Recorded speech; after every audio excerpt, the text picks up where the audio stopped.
यांना कोण सांगेल आता नवरात्री कधीच संपली. दिवस 5वा. खोल समुद्रातून एक चाललेली संत गतीने बोट आणि आमचा दिवस उजडलेला आहे आणि एक दिवसाची सुरुवात होते एक विनायक मालीच्या दिनक्रमानुसार. बुचडा बघू शकता, केसांवर बुचडा सुद्धा आहे. मेकअप आर्टिस्ट पण स्वतःच आहे.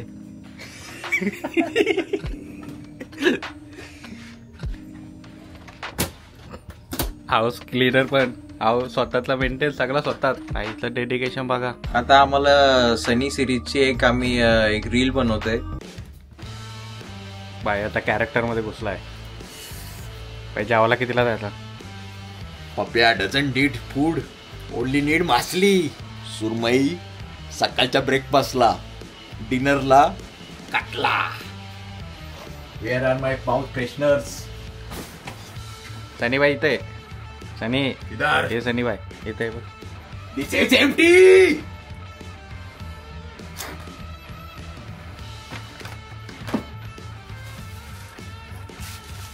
I found some kisses. सनीबाई you know football? I know only foot and koita, which I use for kappa kappi. Let's go, let's go, let's go. Sunny bag ठेव, बॅग ठेव. Bag needed. यू लाजिंग ऍक्टिंग करायला सगळ्यांच्या समोर. थोडा थोडा.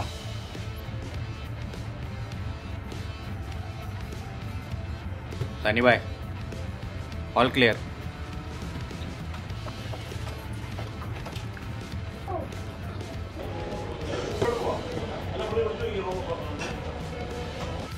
सनीबाई लाजून content नाही निघाता. पोरींना नाराज केला तरी जमत सुंदर, पण ऑडियन्सला नाराज करणे. सनीबाई ऑडियन्सला नाराज नका करू, मला करणेच आहे. लोकात 4 चौकात तुम्ही अंडरपॅन्टीची विरा आपण कंटेंट द्या. आम्ही तुमच्याकडून हे अपेक्षा करतो. तुम्ही नाही ते तुम्ही लाजून जमणार नाही. कंटेंट द्यायला देऊ पण त्याचे एवढे पण पैसे भेटत नाही की अंडरपॅन्टीवर फिरू. हे तर रीलचे तर पैसे पण भेटत नाही. सगळे पैसे तो मार्क झुकरबर्ग खातंय. हे सनी काय एकटा बसले. आईला पण घेऊन ये बोटिंग कधीतरी फिरायला. अरे आईला भीती वाटतं समुद्राची. एकदा आमचा बाबा, अमावस्येची रात्र होती, अमावस्येच्या रात्री जिताडा मासा पकडायला गेलता. बाबाच्या पागाला जिताडा मासा लागला. जिताडा मासा, बाबा तिथून जिताडा माशाला खेचत होता. जिताडा मासा होता 80 किलोचा, बाबा होता 60 किलोचा. तिथून बाबा जिताड्या माशाला खेचतोय, तिथून जिताडा मासा बाबाला खेचतोय, तिथून बाबा जिताडा माशाला खेचतोय, तिथून जिताडा मासा बाबाला खेचतोय. शेवटी बाबा कोणचा होता? सन्नीबाईचा बाबा होता, सन्नीबाईचा. जिताड्या माशाने बाबाला खेचला. अरे आमचा बाबा मिळाला. तेव्हापासून त्या जिताड्या माशाला शोधतोय मी. अरे जेव्हा भेटेल ना जिताडा मासा, कापून बोटी करून फ्राय करून खाईल. तर अशा प्रकारे आपला सनी सिरीजची रील कंप्लीट झालेली आहे. शूटिंग पूर्णपणे शेवटचा टेक केलेला आहे. आणि आता मी सकाळपासून जेवलो नाही. म्हणजे मी बोललो की जाऊ दे, जेवतो करून सकाळपासून जेवलो नव्हतो. वाटे येण्याचा मायनस पॉईंट एवढाच आहे की तो जेवायला विसरून जा तुम्ही. तो व्हेज खायची, त्याला काय माहिती होतं बॉडी बिडी कमी करायला निघलाय. तर आपल्याला पण व्हेज खायला लागते. पण माझ्या पाठी आलं तर मेहनत लागते खूप, बरोबर ना? जेवण ताण भूक हारून.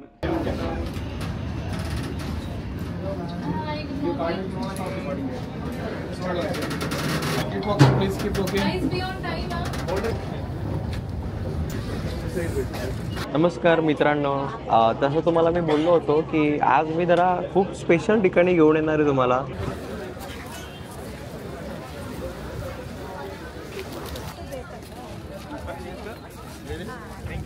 तुम्ही स्टार्ट कसं केलं कधी? खूप म्हणजे आम्ही असंच टाइमपासला करतो. वर्ष झाले मी असं केलेलं. नंतर करता तुम्हाला माहिती होतं तुमचं टॅलेंट? मला अजून पण नाही माहिती. मी अजून कन्फ्युज आहे. मी करायचं मला वाटतं कधी मी MBA करू, परत कुठेतरी दुसरं काहीतरी करू. काय माहिती, मला नाही माहिती आहे. व्हिडिओ आम्ही खूप एन्जॉय करतो तुमचे. Thank you so much. आपण जेव्हा निघालो तेव्हा पाणी जो होता, पाण्याचा कलर होता तो काळा होता. आणि जसं जसं आपण या इंडियन ओशनच्या भागात पोचलो, हळूहळू हळूहळू तिथपर्यंत आलो, तर तुम्ही बघू शकता इथे पूर्ण पाणी आहे ना, पूर्ण ब्ल्यू ब्ल्यू होत गेलेलं आहे.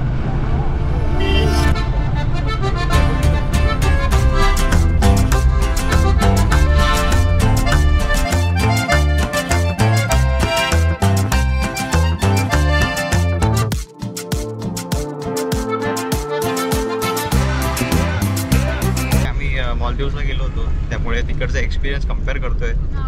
पण नक्कीच लक्षद्वीप हा आपल्या भारतातली एक गोष्ट आहे, एकमेव अशी मौल्यवान गोष्ट आहे जी आपल्याला रिस्पेक्ट केली पाहिजे त्या गोष्टीची.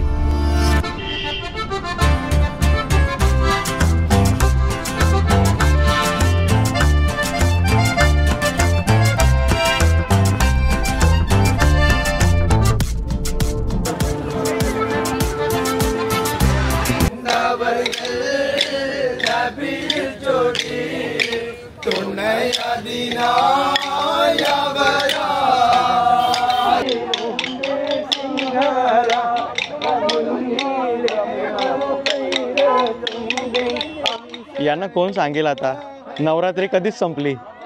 आता तुम्ही दुसऱ्या कुठल्या बीचवर जाल तर तुम्हाला समजा आता प्रत्येकाच्या रिक्वायरमेंटनुसार विषय आहे, म्हणजे ज्याच्या काही रिक्वायरमेंट असतात की बाबा मला हे पाहिजे, की बाबा मला ते पाहिजे. आता काय पोरांची रिक्वायरमेंट मला बिकनीच्या पोरीविरी पाहिजे, इथं भेटणार नाही. इथं तसले चाळे चालणार नाही. इथं लय सुसंस्कृत लोक आहेत आणि मला असं वाटतं त्या संस्कृतीचा आदर ठेवलेले लोक आहेत सगळी. आणि तुम्ही बघू शकता की खूप असे अंगप्रदर्शन केलेलं दिसत नाही तुम्हाला इथं सगळे जे आहेत ते एकदम चांगले कपडे घातलेली लोक आहेत. आणि सगळे त्या वहिनीने तर घरचा गाऊन घालून आलेले आहेत. म्हणजे किती चांगली अशी गोष्ट आहे की आपण ॲप्रिशिएट केली पाहिजे. मला तेच वाटतं की इथं कोणी फॉरेनर नाही आहे, त्याच्यामुळे किंमत थोडी कमी ठेवावी असं मला वाटतं. ते बघा ते कपल मस्तपैकी हनीमूनला आलेले आहेत, ते म्हणजे खूप असे चांगल्या गोष्टी आहेत. आता मी नाही आलो, पण लग्न नाही झालं, पण तरी पण मी एकटा हनीमूनला आलेलो आहे, कारण मला असं वाटतं की आपल्या देशाचं वैभव आपणच वाढवू शकतो. खूप चांगलं एक डेफिनेशन दिले विनायकने की संस्कृतीचं जतन केलं पाहिजे. नक्कीच इथे मला असं वाटतं की आपण जी स्कुबा डायव्हिंग करतो ती दुसऱ्याच्या घरामध्ये झाकून बघल्यासारखी गोष्ट आहे. आणि प्रत्येकाची एक प्रायव्हसी असते. आणि माशांचा आता आपला तर हा दिवस आहे, पण माशांसाठी ही रात्र असते. माशांचा सकाळचा टाईम म्हणजे झोपण्याचा असतो, रात्री ते जागे होतात. म्हणजे आपल्या घरी जर रात्री कोणी आला वाकून बघायला तर कसं वाटेल आपल्याला, तशीच गोष्ट आहे. त्यामुळे मला असं वाटतं की दुसऱ्यांच्या घरी वाकून बघायचे आणि पैसे पण द्यायचे आणि त्यांच्या घरात वाकून बघायची ही वाईट गोष्ट आहे. त्यांच्या पर्सनल गोष्टी चालू असतात, तर ही एकमेव चुकीची गोष्ट अशी मला वाटते. तर या गोष्टीचा मी निषेध करतो. नक्कीच दुपारच्या वेळी त्यांची प्रजनन क्रिया चालतात आणि हे लोक स्कुबा डायव्हिंग वगैरे त्यांना एक जीवसृष्टी हानी करण्याचं काम मला वाटतं या वॉटर स्पोर्ट ॲक्टिव्हिटीमधून आपण पाहायला मिळेल. पायची बांगडी झालेली दिसते. काय बोलू मी, एवढं म्हणजे ना, एवढा ऊन आहे ना. तर आता इथे एक काहीतरी आहे इथं 700 रुपयामध्ये 1 तासात फिरवणार. तर असा या रिक्षामधून हे सगळे आहेत. हे आम्हाला गुगल मॅपवर तर दिसलं नाही, तर त्याच टूरमध्ये आलेली आहेत आणि सगळे लॉन्चमध्ये बसलेली आहेत. हा बिझनेस क्लास लॉन्च आहे आणि हा इकॉनॉमी क्लास लॉन्च आहे. It's your 700.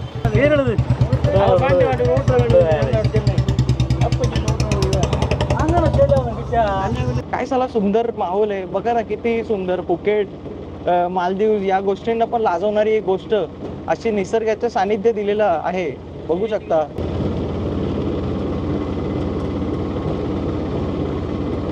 टूरवाल्याला मानला भाई, एवढी लोक वेटिंगला होती. आमच्याकडे काय त्याला एक चेहऱ्यावर तेल दिसला, त्यांनी आम्हाला दोघांना सगळ्यात आधी बोलवला. म्हणजे आहेत भाई, माणुसकी आहेत. असं नाही की एक चेहऱ्यावरूनच समजतात चांगली माणसं वाईट माणसं.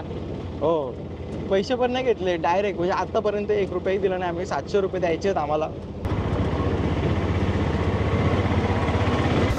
Shall we go outside?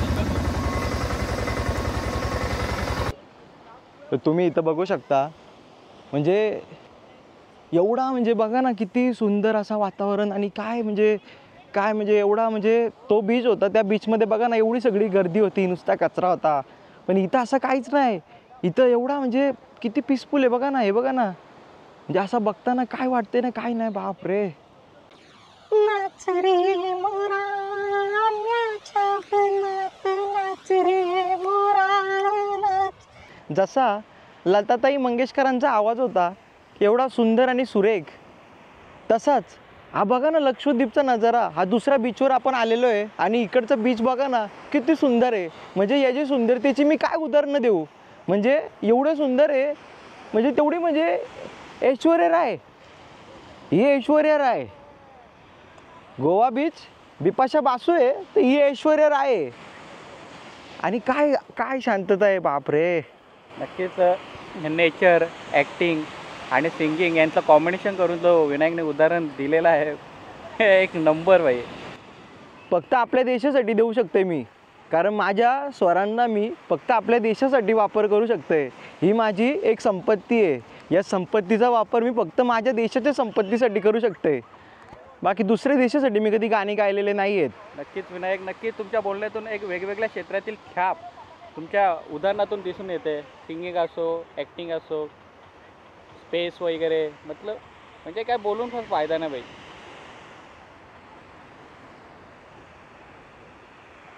सकाळी तुम्ही आले, रात्री मस्त तिथं पार्ट्या बिर्ट्या केल्या. सकाळी आले तुम्ही मस्त असे कपडे बिपडे सुकत टाकले. या जशा बायकांनी रंगीबेरंगी साड्या सुकत टाकलेल्या आहेत लगेच सुकतील. कधी तुम्हाला पापड सुकत टाकायचे आहेत. किती ही बघा ना किती वाळू आहे. इथं डायरेक्ट तुम्ही सुकत टाकू शकता पापड बिपड. तो लिहिलेला आहे आय लव आगाती. आता तुमची जर प्रगती असेल तर तिथं आय लव प्रगती पण करू शकता तुम्ही. काही करू शकता. प्रगती, अधोगती, सद्गती काही करू शकता तुम्ही. इथं कॅन्डल लाईट डिनरसाठी बसू शकता. हे बघा ना. तर तुम्ही आता बघू शकता आपल्याला पाण्यामध्ये स्नॉर्कलिंग तर नाही करता आली कारण आपल्याकडे कॅश नव्हती. आपल्याकडे फक्त जीपे आहे. तर आता आपण एका अशा ठिकाणी आलेलो आहे जिथे आपण खरेखुरचे मासे बघू शकतो. त्यांना समुद्रातून काढलेलं आहे ऑलरेडी आणि इथं ठेवलेलं आहे. तर बघू शकतो. याला बोलतात दगड मासा आणि हा हालत नाही. हो सॉरी, दगडाच्या खाली एक वेगळा मासा आहे. मला वाटला दगड मासा आहे.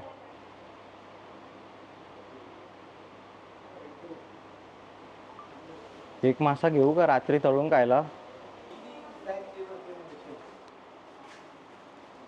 बघू शकतो.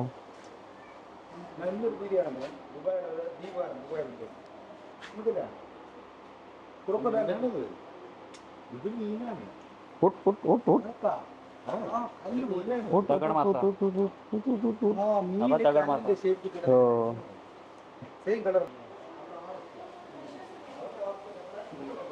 हे आबा आबा तुम्ही झिंगा बघितला असेल तर हा झिंग्यासारखाच एक वेगळा प्रकार आहे. तुम्ही बघू शकता. याच्यामध्ये बघा ना किती म्हणजे ना कसा आहे बघा ना. 5 minutes. And what location is that? Andaman Beach. Anda Beach. What's so special about it? It will be same, right? Then आम्ही जी टूर चालू केली होती तिचे आता 29 मिनिट व 30 मिनिट्स बाकी आहेत बरोबर. तर विषय कसा झाला आम्हाला तेच वाटलं की बाई 700 रुपयामध्ये 5 लोकेशन कसे भेटू शकतात.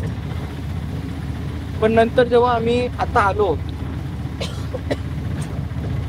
तुमच्यासाठी आम्ही इथं आलो तेव्हा आम्हाला समजला की हे 5 लोकेशन नाही आहेत. आता आमचे टोटल झाले 2 लोकेशन मध्ये आमचे सगळं टाइम संपत आला.